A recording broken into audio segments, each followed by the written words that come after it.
Hello friends, എല്ലാവർക്കും നമ്മുടെ Sumi Mufas tasty കിച്ചണിലേക്ക് സ്വാഗതം.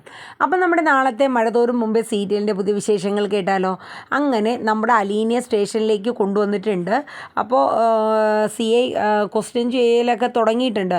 പക്ഷേ എന്തിനാ ഒരു പെൺകുട്ടിയെ അങ്ങനെ സ്റ്റേഷനിലോട്ട് കൊണ്ടുവന്നു എന്നുള്ളത് മനുവിനും അല്ലെങ്കിൽ ഗോവർദ്ധനൊന്നും മനസ്സിലാവുന്നില്ല. കാരണം അലീന എന്ത് തെറ്റാണ് ചെയ്തത്? അപ്പോൾ അവർ പറ്റുന്നിടത്തോളം അവർ പലതും ശ്രമിച്ചു നോക്കുന്നുണ്ട്, പക്ഷേ പറ്റുന്നില്ല. മനുവിനാണെങ്കിൽ ഈ കമല വീട്ടിൽ നിന്ന് വിടുന്നതുമില്ല, പോയി ഒന്ന് തിരക്കാനും പറ്റുന്നില്ല. അങ്ങനെയൊക്കെ ഇരിക്കുന്ന സാഹചര്യമാണ്. അപ്പം നാളത്തെ വരാനിരിക്കുന്ന പ്രൊമോയുടെ ഒരു ഇൻട്രോ നമുക്ക് കേട്ടാലോ. അപ്പം നമ്മുടെ വീഡിയോസൊക്കെ നിങ്ങൾക്ക് ഇഷ്ടപ്പെടുകയാണെങ്കിൽ ഒന്ന് ലൈക്ക് അടിക്കാൻ മറന്നുകൊണ്ട് കേട്ടോ. പുതുതായിട്ട് വരുന്ന മുത്തുമണീസൊക്കെ നമ്മുടെ ചാനലൊന്ന് സബ്സ്ക്രൈബും കൂടെ ചെയ്ത് ആ ബെൽ ബട്ടൺ ഓൾ എന്നൊരു ഓപ്ഷനും കൂടെ ഇനേബിൾ ചെയ്യുക. അപ്പോൾ നമ്മുടെ രേവതി കുട്ടി നമ്മുടെ കൃഷ്ണമോളെ വിളിച്ച് കാര്യങ്ങളൊക്കെ തിരക്കി. അപ്പോൾ ഗോവർദ്ധൻ അങ്കിള് സ്റ്റേഷനിൽ പോയപ്പോൾ ഉള്ള കാര്യങ്ങൾ രേവതി കുട്ടിയോട് കൃഷ്ണമോള് പറയുകയാണ്.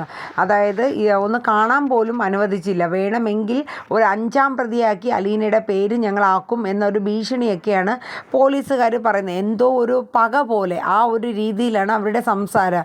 അപ്പോൾ ഇത് കേട്ട് ഫോണൊക്കെ വെച്ചിട്ട് രേവതിക്കുട്ടി നേരെ മാമച്ചൻ്റെ അടുത്തും ഗ്രേസമ്മയുടെ അടുത്തും വന്നിട്ട് കാര്യങ്ങളൊക്കെ പറയുകയാണ്. അപ്പോൾ അവർ രണ്ടുപേരും കൂടെ ആലോചിച്ചിട്ട് പറയുന്നുണ്ട്, എന്തായാലും നോക്കാം, 4 മണിവരെയായിട്ടും അലീനയെ സ്റ്റേഷനിൽ നിന്ന് അവർ വിട്ടിട്ടില്ല എന്നുണ്ടെങ്കിൽ എനിക്കെന്ത് ചെയ്യാൻ പറ്റും എന്നുള്ളത് ഞാൻ പറയാൻ മോളെ, എന്നെക്കൊണ്ട് പറ്റുന്ന തരത്തിൽ ഞാൻ സഹായിക്കാമെന്ന് പറയുന്നുണ്ട്. ആര്? നമ്മുടെ മാമച്ചൻ. അത് കേട്ടപ്പോൾ രേവതിക്കുട്ടിക്ക് കുറച്ച് ആശ്വാസം ആവുകയാണ്. എന്നാലും ഗ്രേസമ്മ പറയുന്നുണ്ട്, അല്ല അലീനയെ വീട്ടിൽ നിർത്തി ചോദ്യം ചെയ്യാൻ പറ്റാത്ത എന്ത് സംഗതിയാണ് അവർ സ്റ്റേഷനിൽ പോയിട്ട് ചോദ്യം ചെയ്യേണ്ടത്? അതിലെന്തോ ഒരു ഉടായിപ്പില്ലേ, എന്തോ ഒരു കുരുക്ക് പോലെ തോന്നുന്നില്ലേ? അത് മാമച്ചനും തോന്നി, അത് നമ്മുടെ രേവതിക്കുട്ടിക്കും തോന്നുകയാണ്. അങ്ങനെ കാര്യങ്ങളൊക്കെ കൈവിട്ട് പോണ മട്ടിലാണ് എന്നൊരു രീതിയിലാണ് രേവതിക്കുട്ടിയും ടെൻഷൻ അടിച്ചിരിക്കുന്നത്. അപ്പോൾ ഈ സമയം മനു നേരെ മുത്തശ്ശിയുടെ അടുത്ത് ചെല്ലുകയാണ്. മുത്തശ്ശിയാണെങ്കിൽ ഒരേ കരച്ചിൽ, പുറത്ത് എന്താ നടക്കണത് ഒന്നും അറിയില്ല, അകത്തിരുന്ന് ഒരേ കരച്ചിലാണ്. അപ്പം മനു ചെന്നിട്ട് പറഞ്ഞു, മുത്തശ്ശി ഇവിടെ കിടന്ന് നിലവിളിച്ചതുകൊണ്ട് ഒരു കാര്യമില്ല, കാര്യങ്ങളൊക്കെ നമ്മുടെ കൈവിട്ട് പോയ മട്ട. എടാ നീ ശിവനെയും രാജീവിനെയും ഒന്നും വിളിച്ചറിയിച്ചില്ലേ മനുവെ എന്ന് മുത്തശ്ശി ചോദിക്കുകയാണ്. എല്ലാവരും അറിയുന്നുണ്ട് മുത്തശ്ശി, പക്ഷേ ഒന്നും ചെയ്യാൻ പറ്റുമെന്ന് തോന്നുന്നില്ല. എന്തായാലും അച്ഛനോട് ഇങ്ങ് വരാൻ ഞാൻ പറഞ്ഞിട്ടുണ്ട്. കാര്യം ഞാൻ കൂട്ടിയാൽ കൂടുന്ന കേസല്ല ഇത്. കാരണം എനിക്ക് പുറത്തിറങ്ങാൻ പോലും പറ്റാത്തൊരവസ്ഥയാണ്. അതുകൊണ്ട് അച്ഛൻ എന്തായാലും വരും. അതായത് ശിവശങ്കരൻ നാട്ടിലോട്ട് വരുന്നുണ്ട് എന്നുള്ളത് മുത്തശ്ശിയോട് പറയുകയാണ്. എന്ത് പറ്റി എന്നാലും എൻ്റെ കുട്ടിക്ക്, ഈ കുട്ടിയൊക്കെ എന്തിൻ്റെ കേടാണ്? കുട്ടിയൊക്കെ എന്തിൻ്റെ കേടെന്നോ? പണത്തിൻ്റെയൊക്കെ കൊഴുപ്പ്, അല്ലാണ്ട് എന്താ പറയണേ? ഇപ്പം കണ്ടില്ലേ, ഒരു തെറ്റും ചെയ്യാത്ത ആ അലീനെ പോലീസ് വന്ന് കൊണ്ടുപോയിക്കുകയാണ്. അതെന്തിനാ? അയ്യോ എന്തിനാടാ നമ്മുടെ കുഞ്ഞിനെ കൊണ്ടുപോയത്? അവൾ എന്ത് തെറ്റാടാ ചെയ്തത്? അതൊന്നും അറിയില്ല മുത്തശ്ശി, ഒന്ന് പോയി തിരക്കാന്ന് വെച്ചാൽ ഇവിടെ അമ്മയാണെങ്കിൽ സമ്മതിക്കണമല്ലോ, വിടുന്നില്ല. ഡോറിൽ ക്ലോസ് ചെയ്ത് പിടിച്ച് നിർത്തിയിരിക്കുക.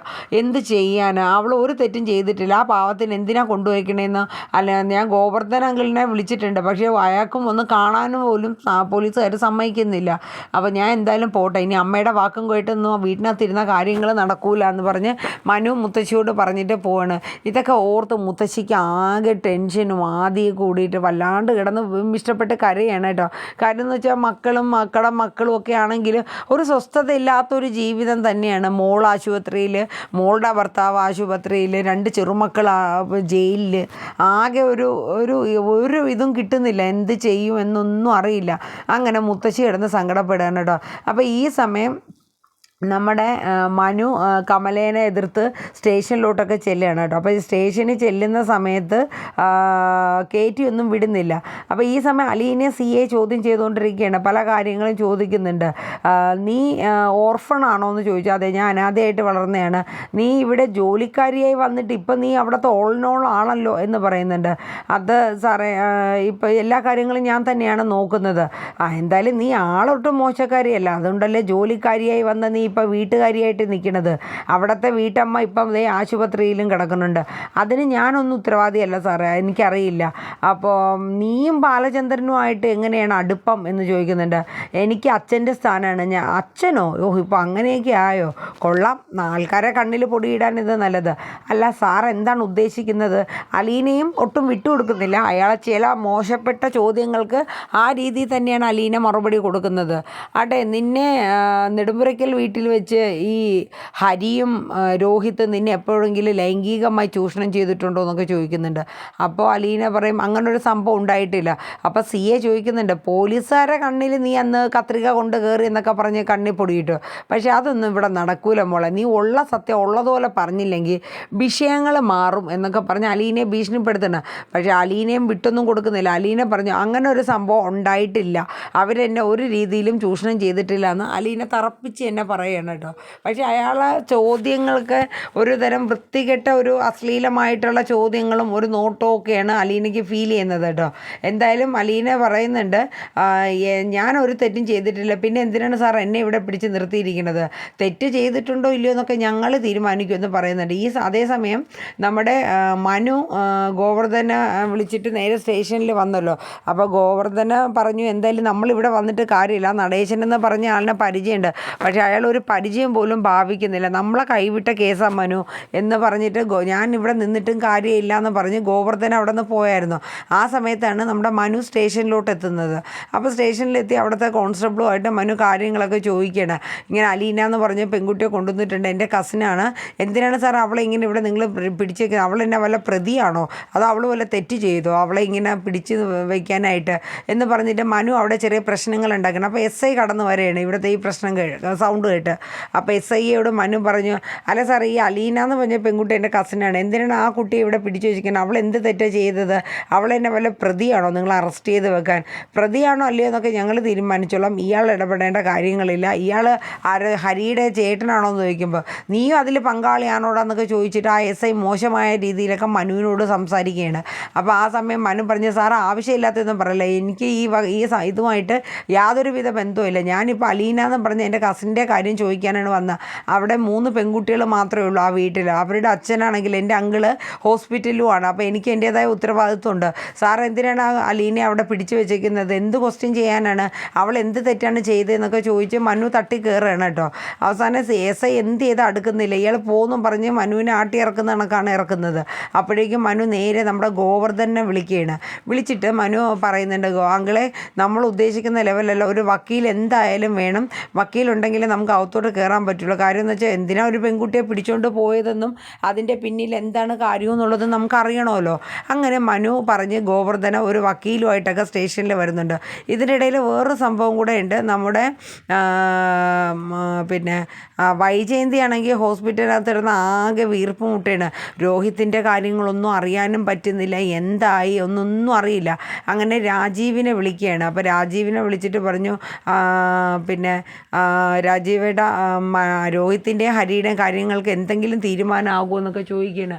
അപ്പോൾ പറയുന്നത് എനിക്ക് ഒന്നും അറിയില്ല, ഞാൻ ഇപ്പോഴാണ് ഈ സംഭവങ്ങൾ അറിഞ്ഞത് എന്നൊക്കെ രാജീവും പറയുന്നുണ്ട്. എന്തായാലും ശിവേട്ടൻ അങ്ങോട്ട് വരുന്നുണ്ട്, വന്ന് വക്കീലിനെയൊക്കെ കണ്ടിട്ട് എന്തെങ്കിലും ചെയ്യാൻ പറ്റുമോ നോക്കാം, നമ്മൾ ഉദ്ദേശിക്കുന്ന രീതിയിലുള്ള ഒന്നും അല്ല, ഇച്ചിരി സ്ട്രോങ് ആയിട്ടുള്ള കേസ് തന്നെയാണ്, പെട്ടെന്ന് തലയൂരി പുറത്തോട്ട് പോകാൻ പറ്റുമെന്നൊന്നും തോന്നുന്നില്ല എന്ന് രാജീവ് പറഞ്ഞിട്ട് ഫോൺ അങ്ങ് വെക്കുകയാണ്. ഇതും കൂടെ കേട്ടപ്പോൾ വൈജയന്തിക്ക് ആകെ ടെൻഷൻ ആവുകയാണ്. അങ്ങനെ വൈജയന്തി നേരെ കമലയെ വിളിക്കുകയാണ്. കമലയെ വിളിക്കുന്ന സമയത്ത് തന്നെ വൈജയന്തി കാര്യങ്ങൾ കുറച്ചും കൂടെ അറിയുന്നത്, അതായത് പോലീസ് ഇവിടെയും അവിടെയും രോഹിത്തിൻ്റെ അവിടെയൊക്കെ ചെന്ന് പിന്നെ സെർച്ചൊക്കെ ചെയ്തു എന്നും അതിന് ശേഷം പിന്നെ അലീനെ അറസ്റ്റ് ചെയ്തുകൊണ്ട് പോയെന്ന്.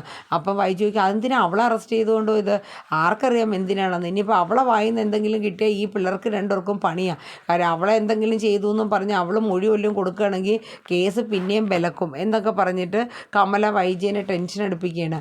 ഇത് കേട്ടപ്പോൾ വൈജ പറഞ്ഞു, അലീന അങ്ങനെ പറയുമോ നിനക്കെന്നെ പറ്റിയ വൈജയ്, അവൾ എന്തായാലും പറയും എന്നുള്ളത് ഇങ്ങനെ തീർത്ത് പറയണേ. ആ സമയത്ത് വൈജയ്ക്ക് ഒന്നും കൂടെ ടെൻഷൻ കയറുകയാണ്. എന്തായാലും കമല പറയണത് എന്തായാലും എനിക്കാകെ പേടിയാവുക, പുറത്തോട്ടൊന്ന് ഇറങ്ങാൻ പോലും പറ്റുന്ന ഗേറ്റൊക്കെ ആൾക്കാർ തല്ലി പൊളിക്കും കണക്കൊക്കെ എന്തൊക്കെയോ കാണിക്കണം വൈജയ്, നീ ഒരു കണക്കിന് ആശുപത്രിയിലായി കിടക്കണം നന്നായി, ഇല്ലെങ്കിൽ നീ ഇതൊക്കെ കണ്ടും കേട്ടും നിനക്കും സഹിക്കാൻ പറ്റൂല, എനിക്ക് എത്ര ദിവസമായി ഇതറിഞ്ഞേ പിന്നെ ഞാൻ ഉറങ്ങിയിട്ടില്ല, ഇതിലെ ആ ശരണ്യ എന്ന് പറഞ്ഞൊരു പെണ്ണ് വളരെ ശക്തമായ രീതിയിലാണ് വൈജയ് കേസ് കൊടുത്തിരിക്കണത്, നമ്മുടെ പിള്ളേർ ഇറങ്ങി പോരുമെന്ന് പോലും എനിക്കറിഞ്ഞൂല, മനുവൊക്കെ പറയണത് അവനെന്നോ ഇനി പുറം ലോകം കാണില്ല എന്നൊക്കെ പറയുന്നുണ്ട്. ഇതൊക്കെ കേട്ടിട്ട് വൈജയ്ക്ക് ഭയങ്കര ടെൻഷനാവുകയാണ് കേട്ടോ. അങ്ങനെ കമല ഇത് പറഞ്ഞ് ഫോൺ വെക്കുകയാണ്. ഇതൊക്കെ ഓർത്ത് കിടന്ന് വൈജ ആകെ സങ്കടപ്പെടുന്ന സീനൊക്കെയാണ്. അതിൻ്റെ ഇടയിൽ പിന്നെ മനു ഗോവർദ്ധനെ വിളിച്ച് വക്കീലിനെ കൊണ്ടുവരുന്നു. വക്കീൽ വന്നിട്ട് അലീനെ അലീനയുടെ അടുത്ത് അലീനയെ കാണാനായിട്ടും അലീനയ്ക്ക് ജാമ്യം കിട്ടാൻ അറസ്റ്റ് ചെയ്തിട്ടുണ്ടെങ്കിൽ ജാമ്യത്തിലെടുക്കണം, എന്തിനാണ് ആ പെൺകുട്ടിയെ കൊണ്ടുവന്നതെന്നൊക്കെ ചോദിച്ചിട്ട് വക്കീൽ ഇടപെടുന്നുണ്ട്. അങ്ങനെ ഒടുവിൽ അലീനയെ അവിടെ നിന്ന് സ്റ്റേഷനിൽ നിന്ന് മനു വക്കീലിൻ്റെ സഹായത്തോടു കൂടി കൂട്ടിക്കൊണ്ട് പോകുന്ന സീനൊക്കെയാണ് കേട്ടോ. എന്തായാലും ഇതിൻ്റെ ഇടയിൽ അലീനയ്ക്ക് ഒരു ഇച്ചിരി ഗ്യാപ്പ് കിട്ടുകയാണെങ്കിൽ അലീന തീർച്ചയായിട്ടും രോഹിത്തുമായിട്ട് സംസാരിക്കും. കാര്യം എന്ന് വെച്ചാൽ അലീന സ്റ്റേഷനിൽ വന്നത് തന്നെ വരാൻ വേണ്ടി ഇരുന്നപ്പോൾ തന്നെ, പോലീസ് കൊണ്ടുവന്നപ്പോൾ തന്നെ അലീനയുടെ മനസ്സിൽ അത് മാത്രമേ ഉണ്ടായിരുന്നുള്ളൂ, രോഹിത്തുമായിട്ട് ഒരല്പം നേരം സംസാരിക്കണം എന്നുള്ളത്. അപ്പോൾ ഒടുവിൽ രോഹിത്ത് ആ സത്യങ്ങളൊക്കെ താൻ ഇതിലൊരു പങ്കും ഇല്ല എന്ന് തുറന്ന് അലീനയോട് പറയുകയാണെങ്കിൽ അത് വെച്ചിട്ട് അലീന രോഹിത്തിന് വേണ്ടിയിട്ട് ഇറങ്ങുക തന്നെ ചെയ്യും. കാരണം തൻ്റെ സ്വന്തം അനിയനാണ്, അവനെ അങ്ങനെ കൈയൊഴിയാൻ പറ്റില്ലല്ലോ. അപ്പോൾ എന്തായാലും നമുക്ക് നോക്കാം നമ്മുടെ മഴതോറും മുമ്പേ സീരിയലിൻ്റെ ആ ഒരു ട്വിസ്റ്റ് ഏതൊക്കെ രീതിയിലാണ് പോകുന്നത് എന്നൊക്കെ നമുക്ക് നോക്കാം. എന്തായാലും നമുക്ക് കാത്തിരിക്കുകയല്ലേ വരും എപ്പിസോഡുകളുടെ പ്രൊമോയ്ക്ക് ആയിട്ട്. അപ്പോൾ എല്ലാവരും നമ്മുടെ വീഡിയോസൊക്കെ ഒന്ന് കേൾക്കുക, ഇഷ്ടപ്പെടുകയാണെങ്കിൽ ഒന്ന് ലൈക്ക് അടിക്കുക, പുതുതായിട്ട് വരുന്നവരൊക്കെ നമ്മുടെ ചാനലൊന്ന് സബ്സ്ക്രൈബും കൂടെ ചെയ്യുക. അപ്പോൾ നമ്മുടെ കാറ്റത്തെ കിളിക്കൂട് സീരിയൽ ഞാൻ സുമി മുഫാസ് മനസ്സിൽ എല്ലാ ദിവസവും രാവിലെ ഇടുന്നുണ്ട്, ഒരു 10-10:30 ആകുമ്പോൾ എല്ലാവരും ഒന്ന് കണ്ട് സപ്പോർട്ട് ചെയ്യുക കേട്ടോ. അപ്പോൾ എല്ലാവർക്കും ഒരു ശുഭരാത്രി പറഞ്ഞുകൊണ്ട് ഇന്നത്തെ നമ്മുടെ മഴതോറും മുമ്പേ സീരിയലിൻ്റെ നാളത്തെ പ്രൊമോ ഇവിടെ വൈൻഡപ്പ് ആവുകയാണ്. Tata, bye bye, take care, good night.